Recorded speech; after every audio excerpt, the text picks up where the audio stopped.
We are going to discuss about the naming system of restriction enzymes, or it is also called as nomenclature of restriction enzyme. But I just forgot to give some more information regarding restriction enzymes when I was dealing with the restriction enzymes in my previous video session. So in your notes please add this, very important actually, I forgot that. Okay. That is actually when I was discussing about the types of restriction enzymes. I said there are two types. One is methylases, that is one type of restriction enzyme. The other type is restriction enzyme itself. In that, two types are there. Even I have mentioned it. That is exonucleases and endonucleases. Okay, but I forgot to give you the explanation of exonucleases because very important, could be asked. Exonucleases and endonucleases. But for our genetic engineering, we need only endonucleases, not exonucleases. You will understand why. Okay. To understand this, the function of exo and endonuclease, what is the meaning of exo? Exo means outside, endo in the sense inside. Simple. What we do is we just draw a double stranded DNA here. Okay, double stranded DNA, and let me just draw the nitrogenous bases. And here I write A, T, G, double T, A, C. And here write TA. This is on one strand. We'll write 5 prime and this is 3 prime, and this is 3 prime and this is 5 prime. Okay. And here I just have to use T, A, C, A, T, G, A, and this is T. Correct. So this is actually, you can consider this double stranded DNA as a whole DNA of human being, that is 2 meters DNA, like it's very easy to understand. Okay, for genetic engineering, what is essentially is, we need to cut the DNA into many fragments, tiny fragments actually. I need so many fragments. Got it? After actually cutting this DNA into tiny fragments, I have to identify which gene I have to select. That's what actually I have discussed earlier. So we can take the help of gene library, where they have already assigned the position of gene in the particular DNA, and you can easily identify what is the function of that gene. Simple. Okay, there are some procedure, you will understand it later. Okay, we just try and go with exonucleases. What is the function of exonucleases? They are going to bind to the edges, the end point of the DNA. See, in this case only one nitrogenous base pair is there, that is A and T. Or even it could bind to the other end of the DNA, that is also containing A and T. It could be anything, GC, whatever it is, depends. The main function is it's going to bind to the end point of the DNA and cut. So if they cut, what I'm going to get is I'm going to get only one nitrogenous base pair DNA. In this case also same, right? Both like this. For genetic engineering, as I said earlier, we need so many fragments of the DNA, and in that fragment there might be the gene of my interest could be there. Okay, that is the thing. That's the reason why I have to treat the DNA with this particular enzyme, not with this. So this is useless, functionless, okay, for the genetic engineering process. So we'll forget about exonuclease, but still they have some function in other technology. Okay, exonucleases.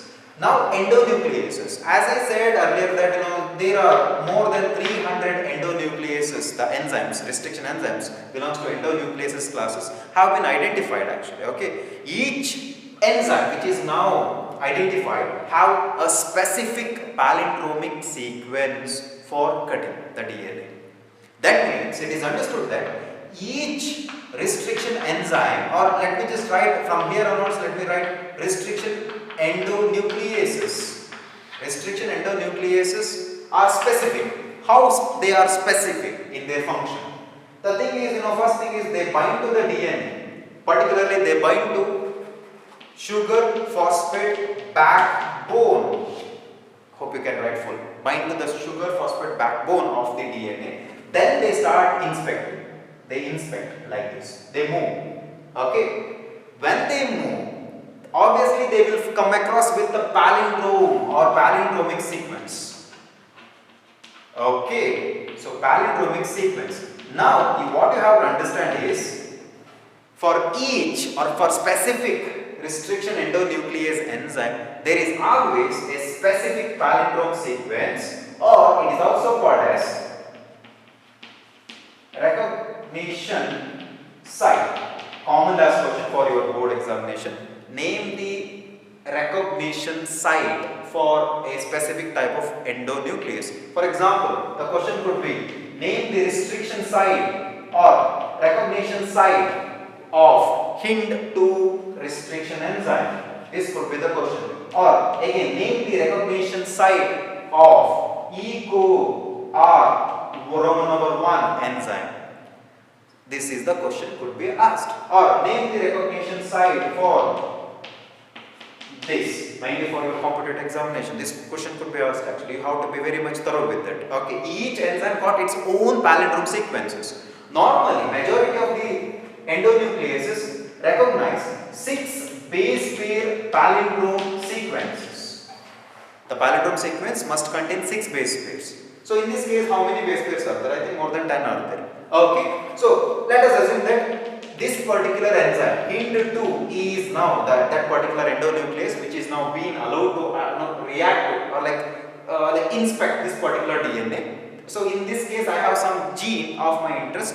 Okay, so I have allowed this Hind2 to get me the fragment of the DNA so that they can cut the DNA. But how do they cut? Let us see that.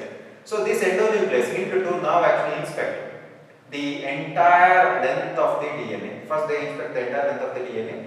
They have a specific palindromic sequence where they can bind. That starts from G here, for this particular Hind2, G, T, A, C, till here. Okay. That is present in between the DNA. In a particular DNA, if you take human DNA, like the 2 meters DNA, you see this sequence maybe like around 4,000 times. That is repeated at regular intervals on the DNA. Okay, so that means if you allow Hind2 and restriction endonuclease to act on your DNA, you would get around like more than 4,000 pieces of or fragments of DNA. From that you have to identify which is the gene of interest. That is like that.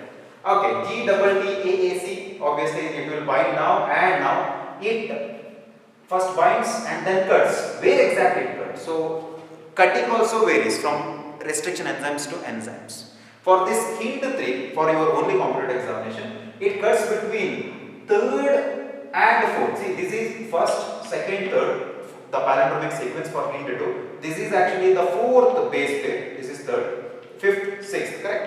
Exactly, it binds here and then it moves and finally it cuts or cleaves the DNA exactly on the phosphodiester bond present within the sugar phosphate backbone. Correct? Phosphodiester bond. So they cleave the phosphodiester bond PDB exactly between 3rd and 4th base pair.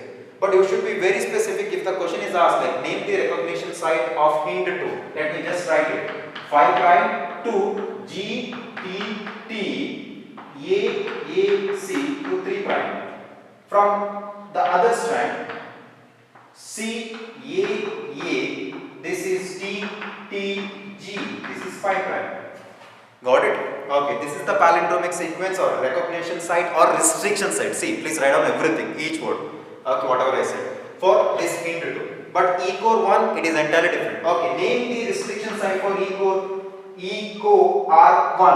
Okay, so that is 5 prime to GAATTC 3 prime, and in this case 3 prime to CTTAAG to 5 prime. Got it? So very important. You get this question mainly for your competitive examination. Okay. So once I complete this, I am going to give you a chart of different restriction enzyme and their recognition or maybe like restriction or palindromic sequence of these endonuclease enzyme. Okay. For EcoR1, then this is the palindromic sequence is this. For Hind2, this is the one. Got it? But for EcoR1, where exactly they are going to cut the DNA? See, between G and A. Okay? And on the other side, again between G and A. So this is it. So when they cut, so for example, let me just show you. See, they just cut, so that means I am going to use another color so that it will be easy for you to understand. See, now two strands can be easily separated. See, I can separate it. Got it? In this case, exactly here, between third and fourth base pairs. So if I separate it, I can easily separate like this. I can easily separate. In this case, separation is easy, but see, the arrangement is a bit different, right? Remember that the cleavage side is between G and A, and in this case G and A. That's it. Got it? Okay, fine. So that's about the restriction endonuclease. Okay. Hope you understood it. What is the function of restriction endonuclease? Restriction endonuclease normally inspect, that is, I am talking about the endonucleases, inspect the entire length of the DNA and bind to the recognition site, that is always palindromic sequence. Then actually it binds and cut, that is cleaves the DNA. Got it? The cleavage point for that in that DNA could be anywhere else, but it depends on that particular sequences. Okay, for a particular enzyme, endonuclease enzyme. So that's it. So this is it. So hope you understood it. Okay. So endonucleases are more useful in construction of recombinant DNA. That's it. So I would like to add the very important and last point to this. Okay, before we discuss about the nomenclature, that is,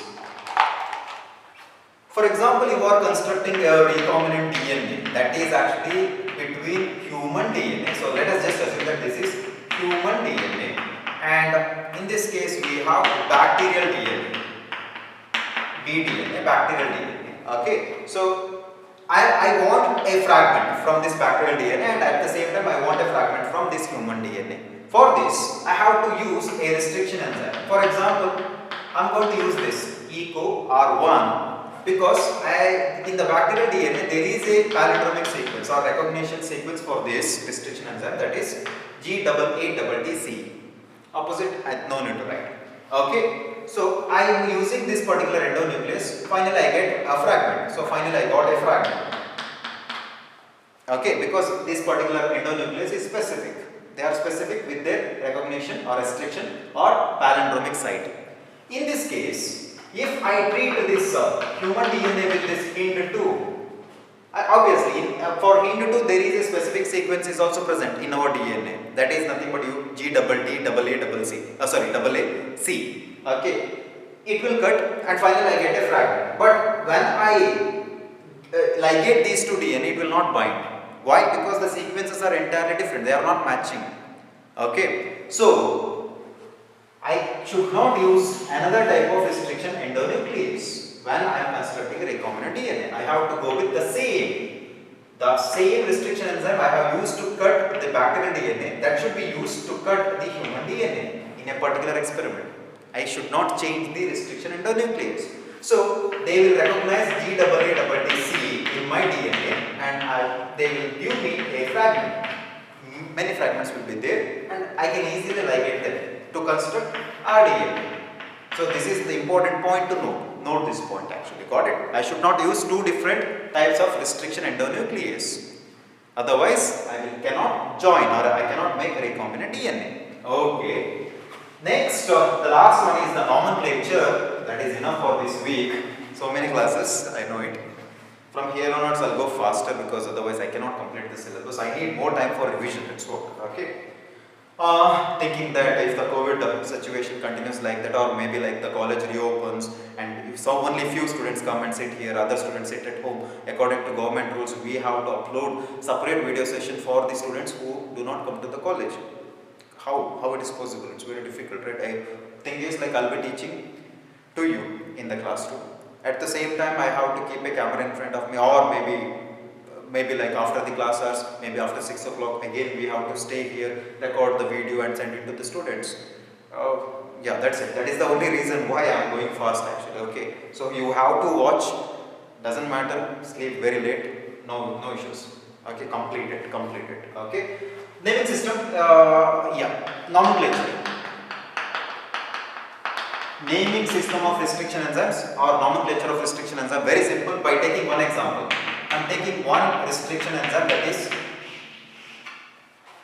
EcoR1, that is Roman number 1. Okay, very simple. In this case, the capital letter E is nothing but taken from the bacteria from which this particular endonuclease is being extracted. The name the bacteria, genus name is Escherichia coli. Okay, so E, Escherichia. CO, the next two letters are taken from the species of the bacteria. That is nothing but coli. Yes, CO, Escherichia coli. What is this R? The capital letter R is taken from the strain of this particular E. coli. In E. coli there are more than 15 different strains are there, different varieties are there. The particular strain from which E. coli is extracted is RY, capital R, capital Y, 13. Got it? It's a different strain of E. coli. So from this particular bacteria, this is extracted. So I have to take this, that is the strain of the bacteria. So I have to mention at least one letter from this strain. Okay. In this case, how many are there? Total 4.